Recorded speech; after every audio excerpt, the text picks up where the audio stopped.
So let's look at Manhattan, because Manhattan is always a bellwether of what's going on in the marketplace. Manhattan always leads the way.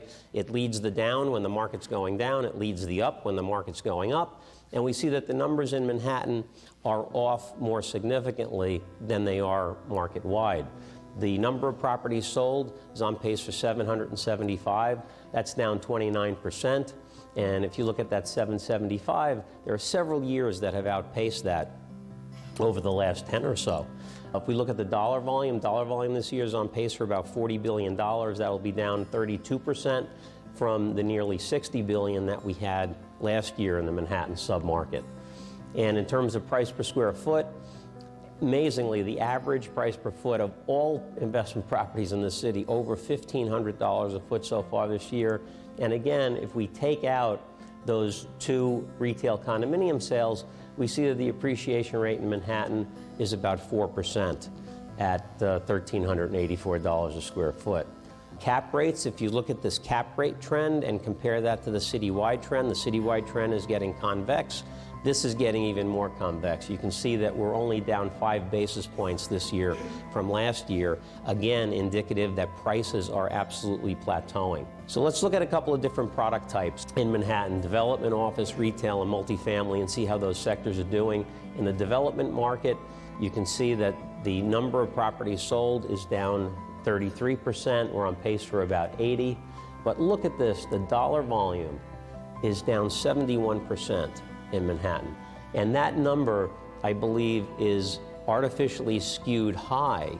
High meaning the $3.14 billion that we're on pace for is probably artificially high because a lot of the volume so far this year has been based on contracts that were signed in 2015 that are going to close in 2016.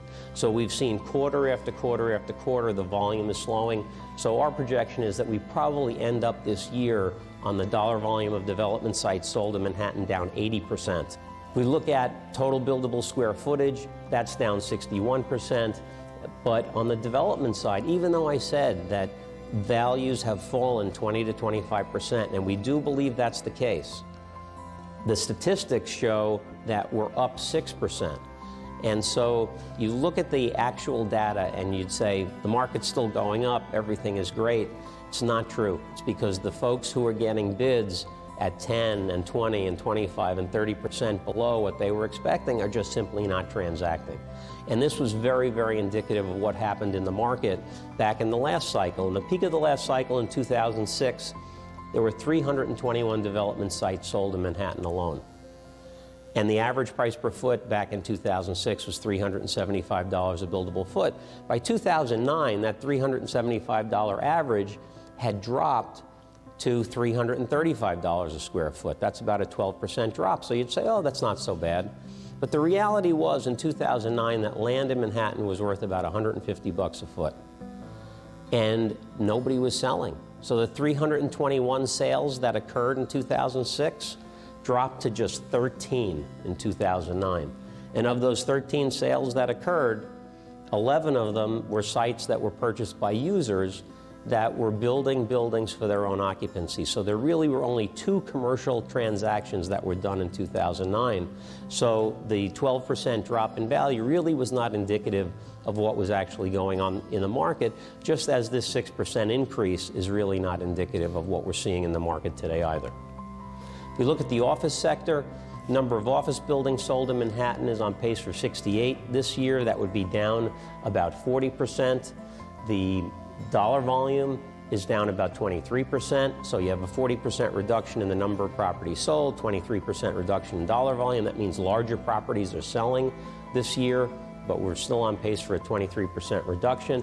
But value, look at the value. The average value of an office building sold in Manhattan today is almost $1,150 a square foot. That's a 10% increase, and that is a real increase. That's a real increase in value. That is not like what's happening in the land market. And the main reason that the office sector is doing as well as it is today is because we've had almost 700,000 jobs created in New York City over the past 6.5 years. That is helping the underlying fundamentals within the office market very, very significantly. So that 10% increase in value is a real number. We look at average cap rates here, we're seeing something that we haven't seen in many, many years. Cap rates are actually nudging up a little bit. Average cap rate in the city, in Manhattan so far this year, about 3.97%, up a little bit from the 3.88. Still, these are very, very low cap rates, but the fact is the trend is the cap rates are expanding a little bit in the office sector. If we look at retail properties, we see that in Manhattan so far this year, we're on pace for about a 24% reduction in the number of retail properties sold. And the retail property sector that we look at includes both retail properties and retail condominiums. If we look at the dollar volume, the retail dollar volume is up 17%, but significantly below where we were in 2014.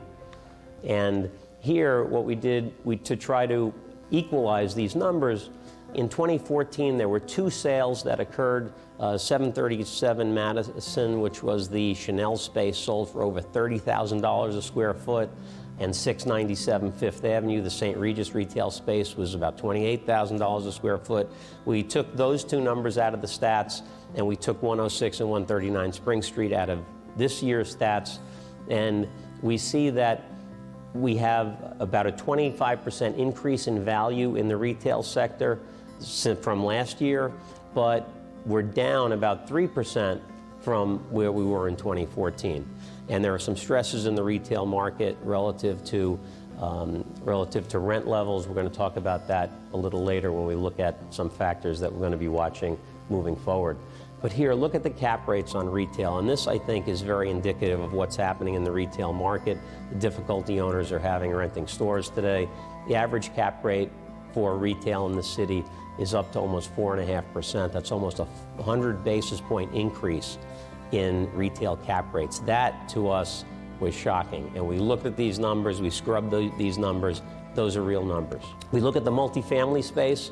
We're going to look at the combined multifamily market, and then we're going to disaggregate that down into elevated properties and walk-up properties, because in New York City, they really operate as two separate asset classes.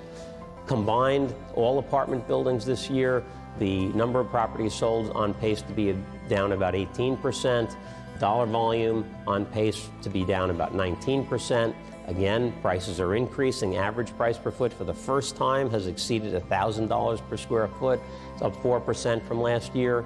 And cap rates are still compressing in the multifamily space. Multifamily properties are the asset class that continue to do the best.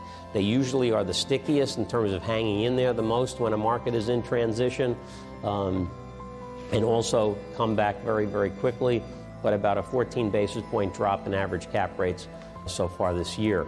We look at the elevator sector, and here again, trying to get these numbers to have some kind of rationality, we're extracting the sale of Stuytown from the number of properties sold and the dollar volume, because that one transaction skews the numbers very significantly. And interestingly, it skews the numbers for dollar volume and number of properties sold. It doesn't skew the numbers at all for average price per square foot and cap rate, because that transaction occurred at the market average. But if we look at the elevated sector, number of properties sold down 36%. If we included Stuytown, down 61%. Dollar volume on pace to be down about 26%. With Stuytown, down 67%.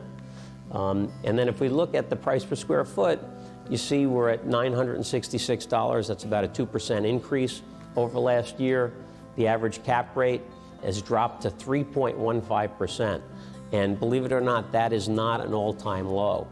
Back in 2007, the average cap rate on elevated multifamily is 3.05%. So although it seems minuscule, they were even lower then, and lending rates were higher then. So the bargain for investors is better today than it was in 2007. If we look at the walk-up sector, walk-up buildings down about 8%, the dollar volume up about 1%, and average value $1,028 per square foot.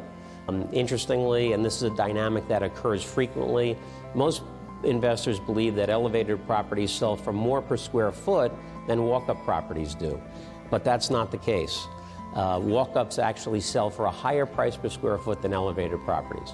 And actually, if you rent a one-bedroom apartment in an elevated building and rent a one-bedroom apartment in a walk-up, the check you write monthly is going to be higher in the elevated building. But the fact is that apartments in walk-up buildings are much smaller than they are in elevated buildings, so average rent per foot is actually higher in the walk-up than it is in the elevated property. And so when you have cap rates that are fairly close, you're actually paying more per square foot for the walk-up than you are for the elevated property. If we look at cap rates, we see cap rates are starting to nudge up just a tad, just 1 basis point. It's essentially flat from last year, but again, indicative of a market that has plateauing values.